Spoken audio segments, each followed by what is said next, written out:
Hello and welcome to today's topic, Exponents Investigating Law 2. Now when we're doing this, we need to remember with Law 2, you always have to have the same base. Let's look at our first example. 4 to the power of 5 divided by 4 to the power of 3. Let's expand it fully. In my top or my numerator, I have 4 times 4 times 4 times 4 times 4. There's 5 of them, each multiplied by themselves. Let me look in the denominator. There I have 4 times 4 times 4. Again, there are 3 of them. And now we have fractions that we're used to doing from about grade 5. Let's have a look. 4 goes into 4 once, and then my denominator 4 goes into 4 once. Now I look at my next 4 in the numerator. 4 goes into there once, and 4 goes into there once in the denominator. Likewise again, 4 goes into there once, and 4 goes into there once. And so I've been able to cancel the first 3 4s in the numerator and the denominator. Now, however, I have no more numbers to cancel. And so my final answer, I can write 1 times 1 times 1 times 4 times 4 in my numerator. In my denominator, I've only got 1 times 1 times 1. So, if I multiply that out, I get 16 over 1, which is just 16. Let's look at example 2. X to the power of 4 over x squared. First step, we expand our numerator, which is x times x times x times x. There's 4 of them. And then we move to our denominator. There's 2 of them because it's x squared. So now we can start cancelling. X goes into x once, x goes into x once. My next set of x's, x goes into there once, x goes into there once. And now I have nothing left to cancel. So, in my numerator, or the top, I have 1 times 1 times x times x. And in my denominator, I just have 1 times 1. Which gives me x squared over 1, which is just x squared. Let's look at a third example. This example will have both numbers and letters, or constants and variables. So let's have a look.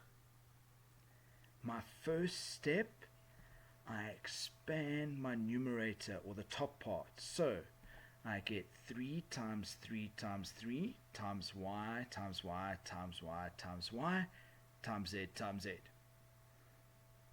In my denominator, I have 3 times 3 times 3 times 3 times 3. Then I times y by itself 5 times, and then 2 z's at the end.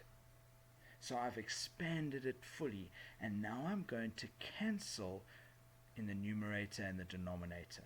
Let's see how this goes. So 3 goes there once, 3 goes there once. 3 goes there once, 3 goes there once, and then 3 goes there once, 3 goes there once. There are no more numbers or constants left to cancel. Now let me look at my variables or my letters. Let's look at the y's. Alright, so I have 1 there, and I can cancel with that one over there. Y goes there once, y goes there once, y goes there once, y goes there once, and the last y in the numerator, y goes there once, and y goes there once. So I've still got 1 left in the denominator, but no more in the numerator. Then I look at my z's. Z goes there once, and Z goes there once, Z goes there once, and Z goes there once. And so I have nothing else that I can cancel. So let's look at it now. In my top or my numerator, I have 1 times 1 times 1 times 1 times 1 times 1 times 1 times 1 times 1. In my denominator, I have 1 times 1 times 1. Then I've got those 2 3's that I didn't cancel.